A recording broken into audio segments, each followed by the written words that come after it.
Hamilton sets a 1 minute faster time in an Imola practice session. Stay until the end to find out why Leclerc didn't shake hands after the race. Subscribe only if you want Hamilton to win his 8th World Championship and be crowned as the greatest driver in history. The motorsport world stands frozen, gripped by the tremors of a story that feels more like a cinematic thriller than a test session. What began as a whisper, a rumor that Ferrari had locked down Imola for a private top-secret run, has erupted into an inferno of speculation, controversy, and raw drama. But this isn't about lap times or data sheets. It's about something far more primal: pride, power, and the collision of two titanic forces destined for war. At the heart of the storm, Lewis Hamilton, in Ferrari red for the first time, rewriting the narrative of his career and, in the process, lighting the fuse on what could become the most explosive season in Formula One history. Subscribe only if you want Hamilton to win his 8th World Championship and be crowned as the greatest driver in history. The secrecy surrounding this day was suffocating. Imola, a track steeped in myth and memory, stood eerily silent, its grandstands empty, its gates guarded as if the Scuderia were defending a crown jewel.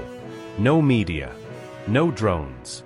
Team members stripped of phones, smartwatches, anything that could capture what Ferrari didn't want the world to see. Engineers moved like shadows, their faces tight with tension.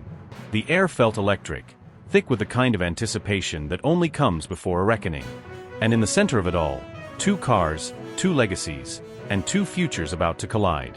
Hamilton emerged from the garage, the prancing horse on his chest, but the familiar aura of dominance unmistakably his own. For months, the world had speculated, how would he adapt? Could he mold himself into the Ferrari machine, or would the machine break him?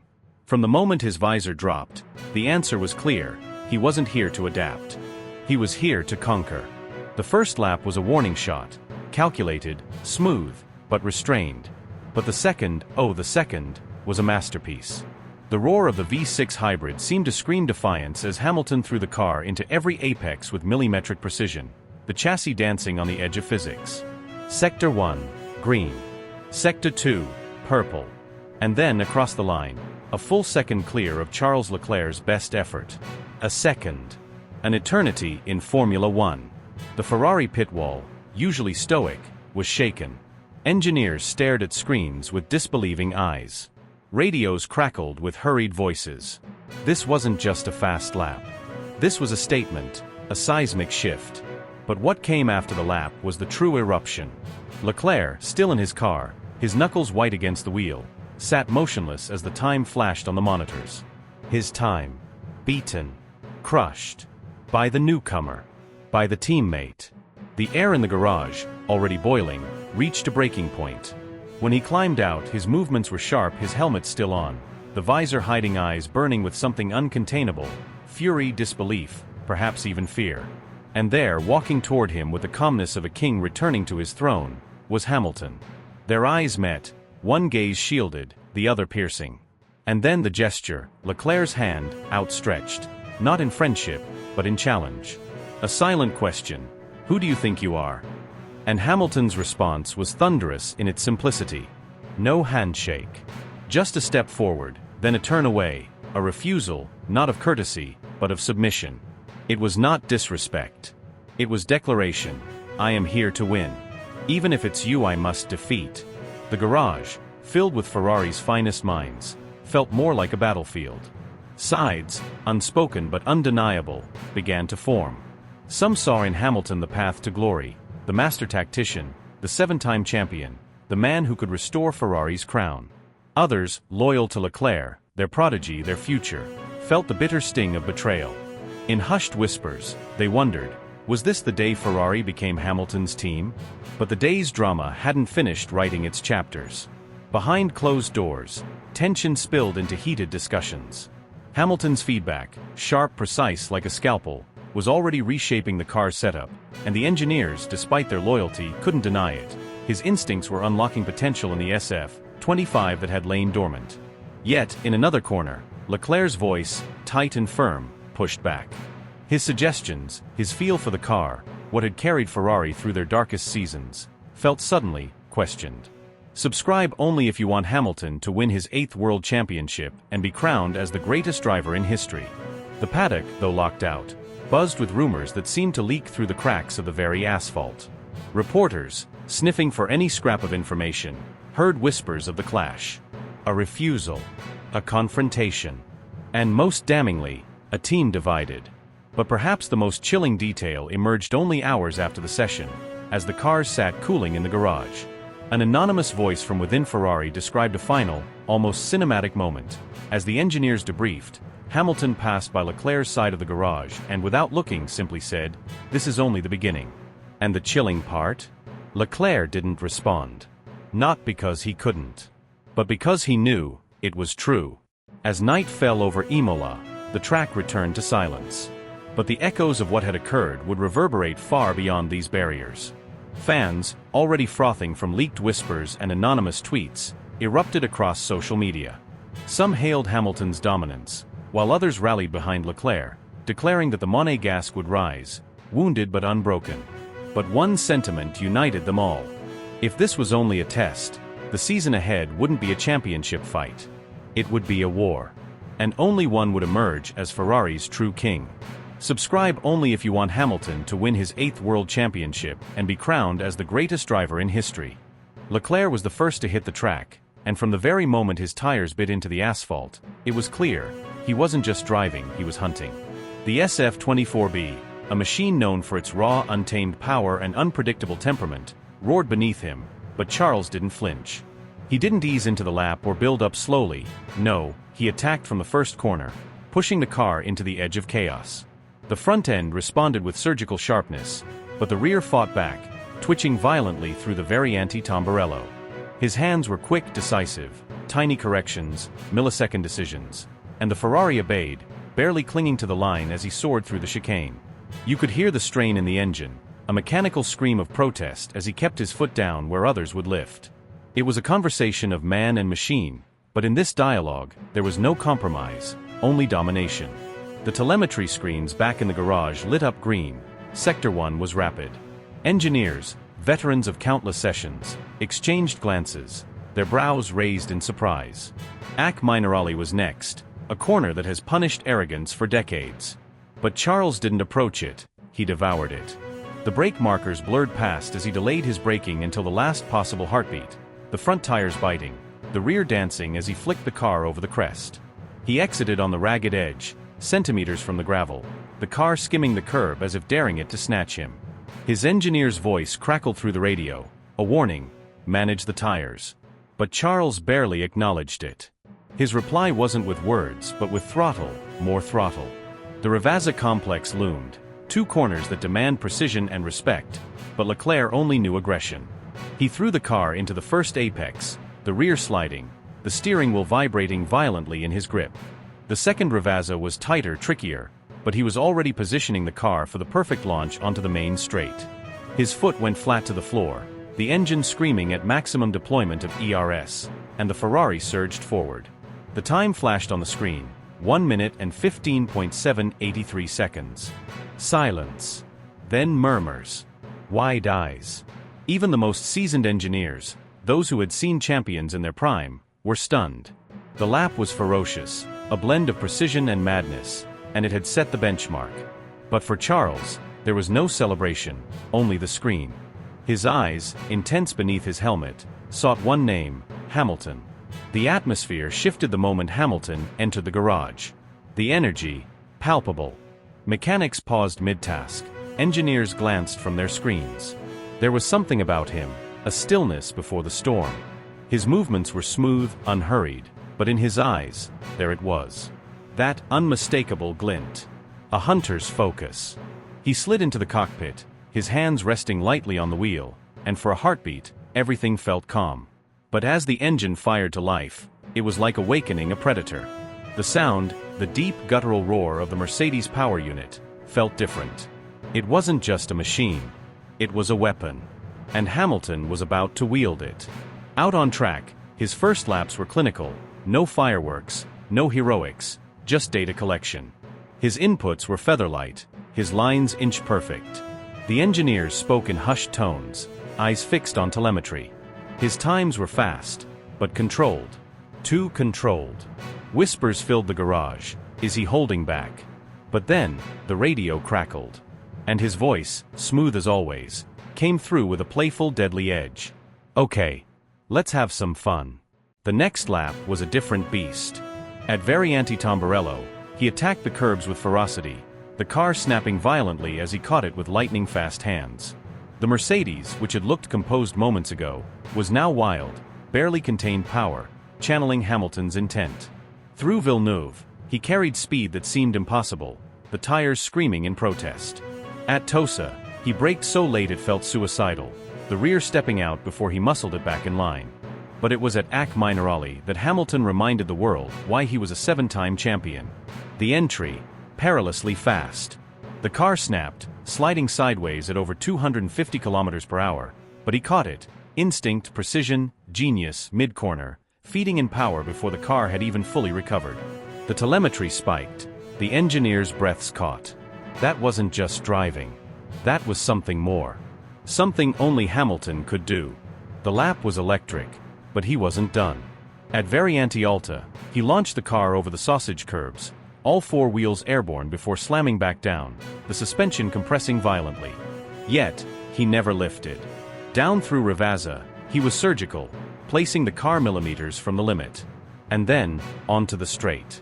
The engine screamed, the hybrid system delivering every ounce of stored power. The clock froze.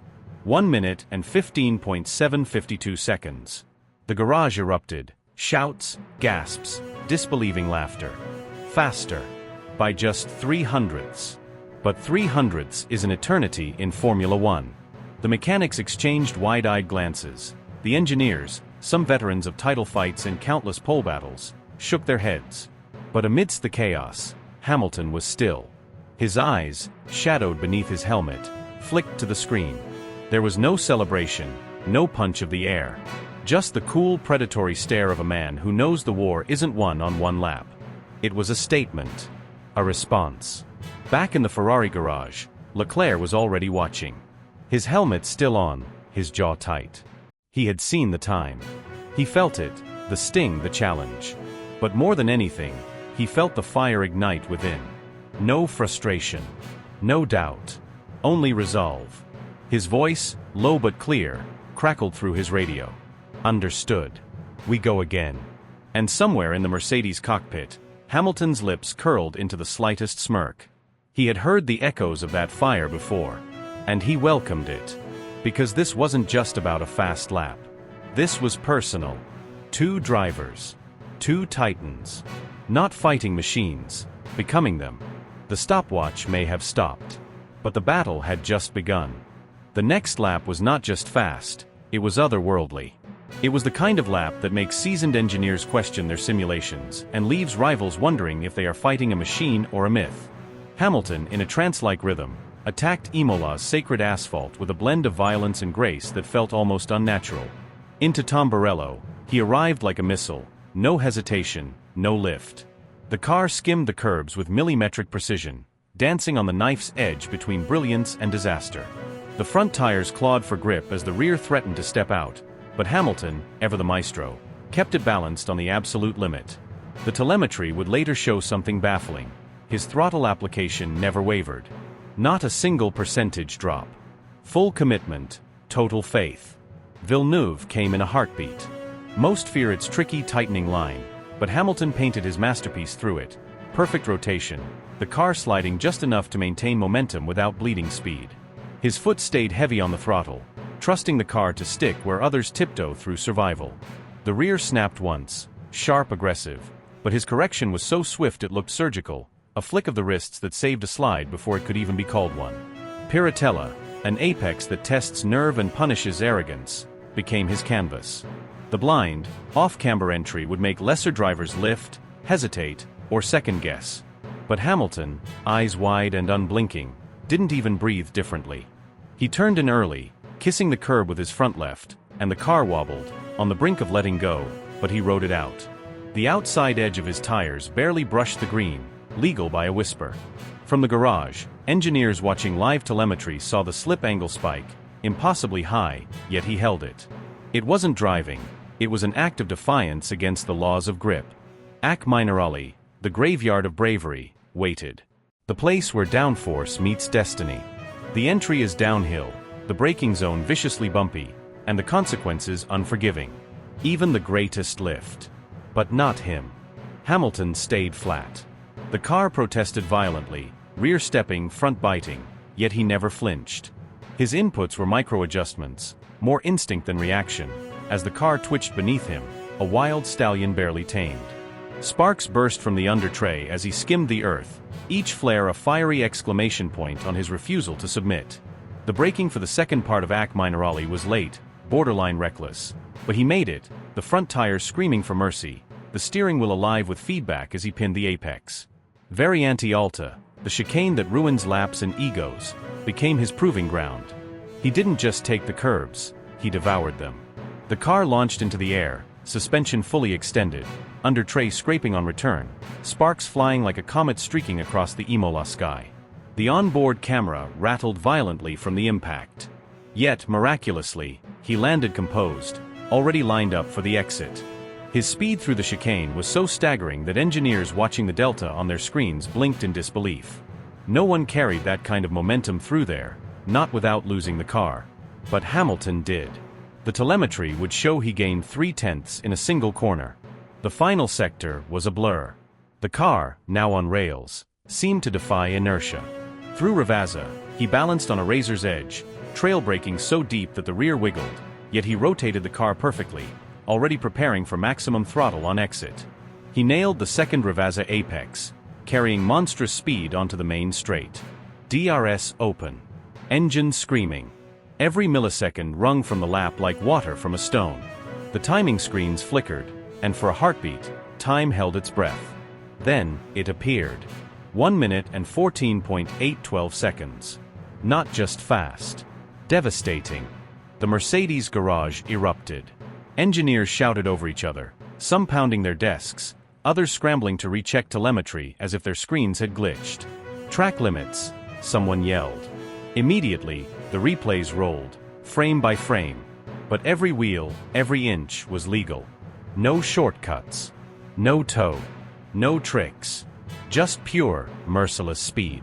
The chaos was pierced by a calm, familiar voice over the radio, smooth, smug, and sharp as a blade. "How's that for a first date?" The room stilled, then exploded again, laughter, disbelief, and adrenaline flooding the air. But in the Ferrari garage, the atmosphere turned to ice. Charles Leclerc stood motionless, his helmet now off, but his eyes still locked on the monitor as if trying to decipher the impossible.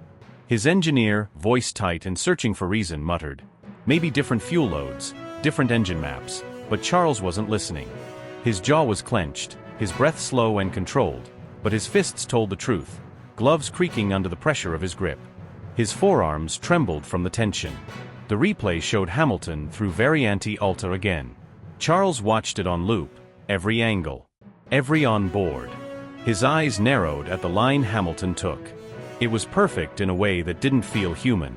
There was no hesitation, no correction, just ruthless, terrifying commitment. A mechanic nearby would later say the air in the Ferrari garage felt colder, as if the temperature itself had dropped. No cheers. No chatter. Just the weight of something breaking. Something unseen, but undeniable. A fracture. Not in the car.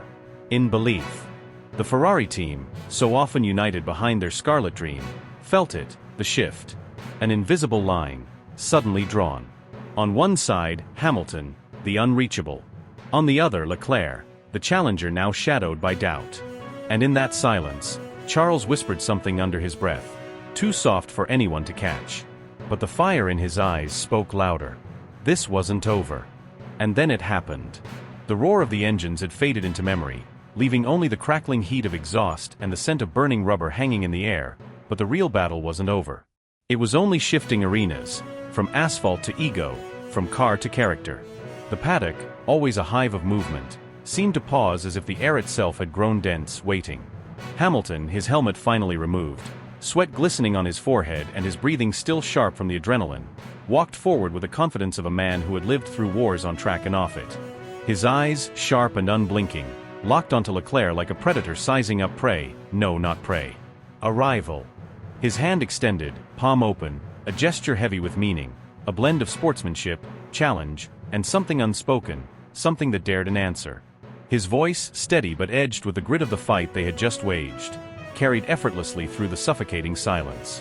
"Great drive out there, Charles," he said, every syllable weighted, every word calculated. There was no softness, only precision, a predator's grace. "You made me push for that one." The air stopped. Conversations died mid-sentence. The metallic clatter of tools, the shouts of engineers, everything vanished into the void created by that moment. Every eye, from rookie mechanics to seasoned team principals, snapped toward the scene. But it was Leclerc they watched, Leclerc, who stood like stone. His chest heaved from the exertion, but his eyes burned cold. He had heard the words, but it wasn't what was said, it was what was behind them. Compliments laced with competition, acknowledgement spiked with assertion.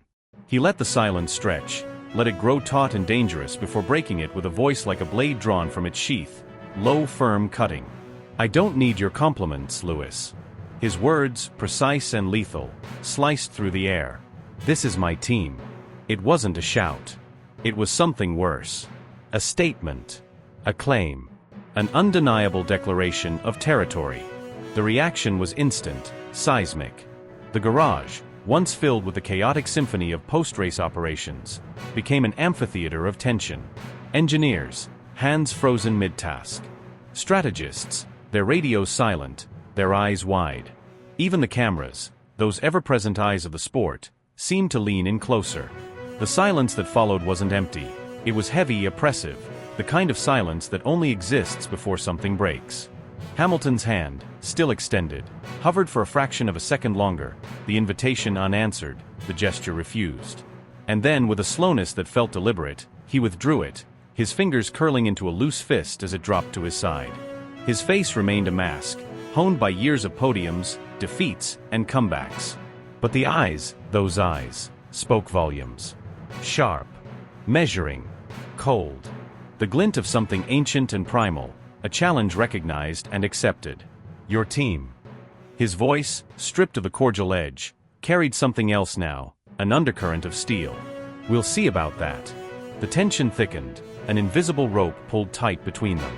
It was the kind of moment that shapes rivalries, that becomes legend, not on the track, but in the spaces between the races, in the collisions of character.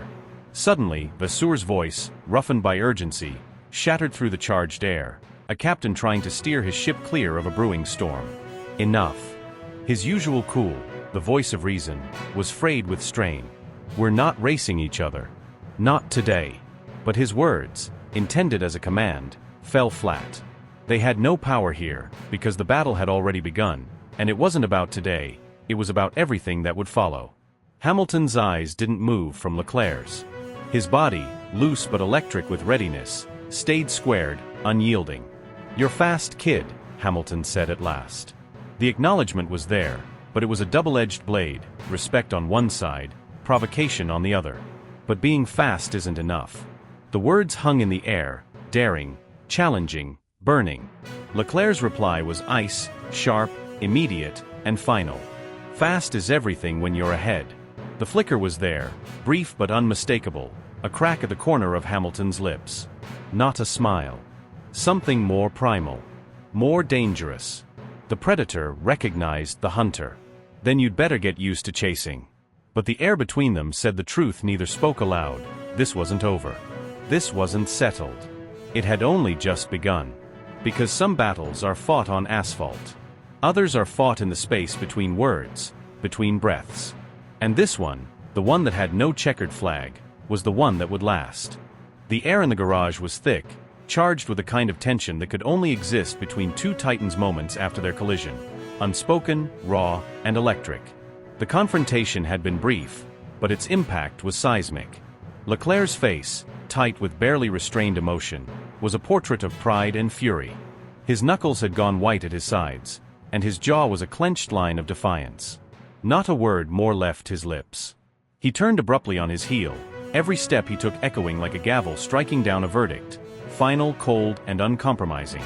The stiffness in his walk betrayed the tempest beneath his composed exterior, a storm of frustration, determination, and the unmistakable burn of wounded pride. Behind him, Hamilton stood rooted, his eyes locked on the path Leclerc had vanished down. The faint hum of engines, the clatter of tools, and the distant chatter of the paddock faded into a dull haze. His focus was absolute. He didn't call after him. There was no need. In battles like these, words were ammunition best spent sparingly. But when he finally spoke, his voice, though low, carried the weight of a promise sharpened into a blade. He'll be fast tomorrow. But I'll be faster. The storm didn't end there. It escaped, spreading like wildfire. The paddock, a beast that thrived on whispers and lived for tension, exploded into chaos. It started as murmurs, loose words, overheard exchanges from within the Ferrari camp, but it didn't stay contained. Within hours, the leaks hit the internet, and then there was no stopping it. Reports swarmed across social media feeds with the ferocity of 1,000 engines roaring at once. The lap times. The heated confrontation. The handshake refused like a challenge thrown at the feet of a rival. Every detail became currency in the market of speculation. Twitter ignited, Reddit threads multiplied, and TikTok videos dissected the altercation frame by frame. Everyone became an expert, and every frame of the leaked footage, a glance, a smirk, a twitch of the jaw, became evidence in the court of public opinion. The analysts were the first predators to dive into the frenzy. On late-night broadcasts and YouTube live streams, they dissected the body language, the tone, the timing. Was Hamilton toying with Leclerc's mind? Was Leclerc's fury a crack or a spark? The word mind games was on every commentator's lips. And as the debate raged, the pundits sharpened their narratives.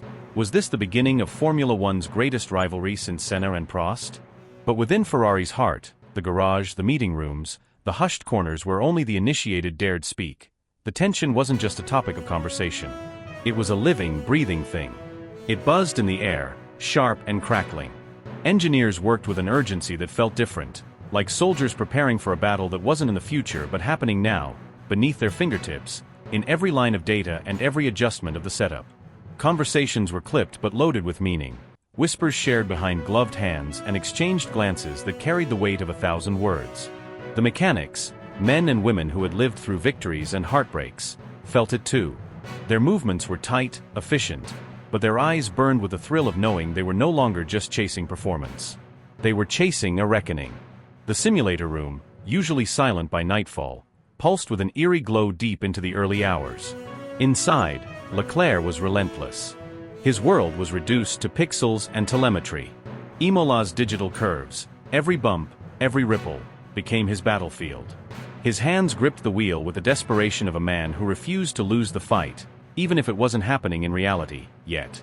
Lap after lap, he chased perfection, his tires whispering against the virtual asphalt as he hunted fractions of a second with the precision of a sniper.